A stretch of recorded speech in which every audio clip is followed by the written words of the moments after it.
केंद्र व राज्य सरकारच्या योजना आदिवासी समाजापर्यंत पोहोचवा. आदिवासी भागातील रस्त्यांबाबत मंत्र्यांची नाराजी. राज्यातील आदिवासी विकास मंत्री डॉक्टर अशोक उईके यांनी चोपडा तालुक्यातील सातपुडा पर्वत रांगांमधील बोरमळी गावात होळी उत्सवात सहभाग घेतला. या उत्सवात आदिवासी बांधवांनी विविध पारंपरिक वेशभूषा परिधान करून आदिवासी संस्कृतीचं जतन केल्याचं चित्र पाहायला मिळाले. कार्यक्रमादरम्यान डॉक्टर अशोक उईके यांनी ठेक्यावर नृत्य करत ढोलही वाजवला. बोरमळी येथे आयोजित छोटेखानी कार्यक्रमात बोलताना त्यांनी सांगितलं की आदिवासी बांधव कामानिमित्त राज्यात किंवा बाहेरगावी कुठेही गेले असले तरी होळीच्या सणानिमित्त आपल्या गावी परत येतात. तसेच केंद्र सरकार व राज्य सरकारच्या विविध योजना आदिवासी समाजापर्यंत प्रभावीपणे पोहोचाव्यात असे निर्देश त्यांनी दिले. आदिवासी भागातील रस्त्यांची दुरवस्था पाहून त्यांनी नाराजी व्यक्त केली. मला येथे येण्यासाठी 1.5 तास लागला. पुढील वर्षी होळीला येईल तेव्हा केवळ अर्धा तास लागला पाहिजे. तोपर्यंत रस्त्यांची दुरुस्ती करण्यात यावी अशा सूचना त्यांनी संबंधित अधिकाऱ्यांना दिल्या. यावेळी कार्यक्रमात जळगाव जिल्ह्याच्या खासदार स्मिता वाघ, आदिवासी भागातील महसूल विभागाचे अधिकारी तसेच भाजपचे पदाधिकारी उपस्थित होते. त्यांना कुठल्याही योजनेमधून वंचित राहणार नाही याची काळजी घ्यावं अशी अपेक्षा करतो. पुढच्या वर्षी आदिवासी विभागाचा मंत्री म्हणून महाराष्ट्राचे मुख्यमंत्री देवेंद्र फडणवीसांनी सांगितलं मला का तुम्ही जा, होळीचा सण वर्षातून एकदा होतो, संस्कृतीचं दर्शन झालं पाहिजे. कारण मी कालपासून सारखा फिरून राहिलो आणि यासाठी माझ्या बांधवाची काय परिस्थिती आहे याची जाणीव करून घेत असल्यामुळे मनापासून तुम्हाला शुभेच्छा.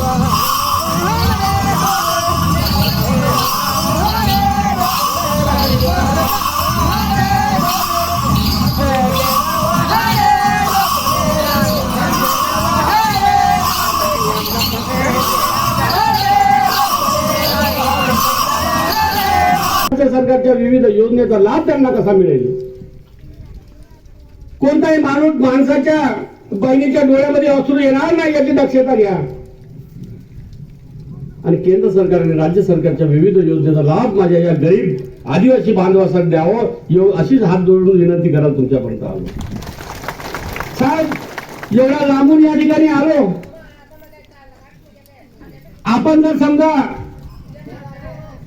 आमचा अतिशय पवित्र आणि प्रचलित असलेला जो सण आहे तर होळीला मानतो वर्षातून एकदा. काठीच्या होळीला काल गेलो होतो सर. आमच्या आदिवासी समाजाचे राजा महाराजांच्या माध्यमातून होळीचा सण साजरा करतो, होळी पेटवतो. त्या ठिकाणी काठी या ठिकाणी काल गेलो होतो. मी बोंगाऱ्या बाजारामध्ये गेलो होतो. माझ्या आदिवासी समाजाच्या आदर्श संस्कृतीचं दर्शन झालं पाहिजे. साहेब पहा चेहऱ्यावर पाहिल्यावर किती प्रामाणिक आहे. एकच इच्छा आहे, वन हक्क दावे संदर्भात का होळी उत्सवाला सहभाग झाले आपण. आमचा समाज आहे, आमची संस्कृती आहे, गौरवशाली इतिहास. आमच्या समाजाच्या सणामध्ये सहभागी नाही बोलतो होळी कुठं? कारण आदिवासी आहे मी, आमची संस्कृती आहे. त्यामुळे ज्या ज्या ठिकाणी ज्या ज्या परिसरात आमचा आदिवासी समाज असे उत्सव साजरे करते त्या ठिकाणी मी 100% आदिवासी मंत्री नंतर आहे. मी पहिलं आदिवासी. खूप सर आपण एवढं लांब आले आणि रस्त्याची जी परिस्थिती पाहिली आणि हे जे केंद्रीय मंत्र्यांचं मतदारसंघ आहे, आपण नाराजी व्यक्त केली काय? नाही, नाराजी व्यक्त नाही केली. रस्ते जे पाहिले आपण तर रस्त्यांची परिस्थिती नाही चांगलं आहे, सर्व परिस्थिती चांगली. आमचा गौरवशाली इतिहास हा कधी विसरत नाही. आदर्श संस्कृती आम्ही कधी विसरू शकत नाही. परंतु आमच्या समाजाकडे पाहता जो दृष्टिकोन आहे, एसडीओ साहेब, खासदार मॅडम, मी चोपडा या गावून निघलो. हे शेवटचं गाव आहे. मध्य प्रदेश नदीच्या पलीकडे दिसलं. काय परिस्थिती रस्ता.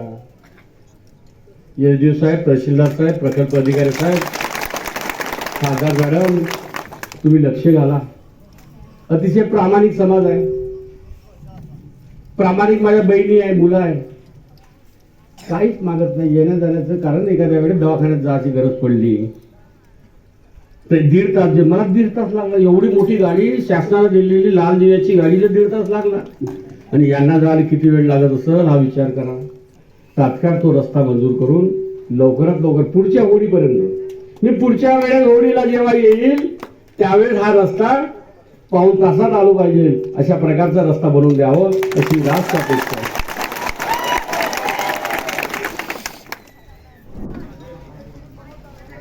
ज्या ज्या बांधवाकडे बहिणीकडे जे सुप्त गुण आहे त्याचं उत्तमपणे सादरीकरण करून आपली जी संस्कृती आहे संस्कृती जिवंत राहिली पाहिजे.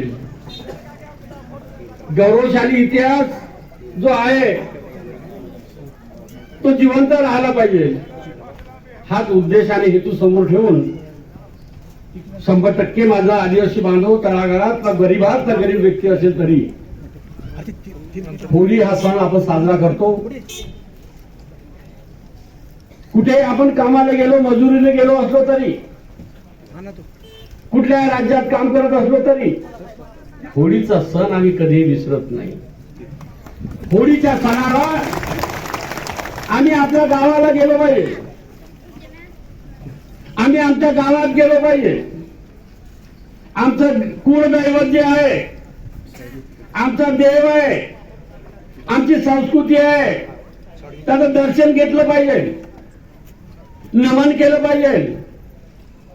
हाच उद्देश आणि हेतू समोर ठेवून येडीव साहेब, म्हणूनच आमची आदर्श संस्कृती जिवंत आहे साहेब. जर आमचा समाज अतिशय प्रामाणिक असलेला समाज, नम्रताधारक समाज,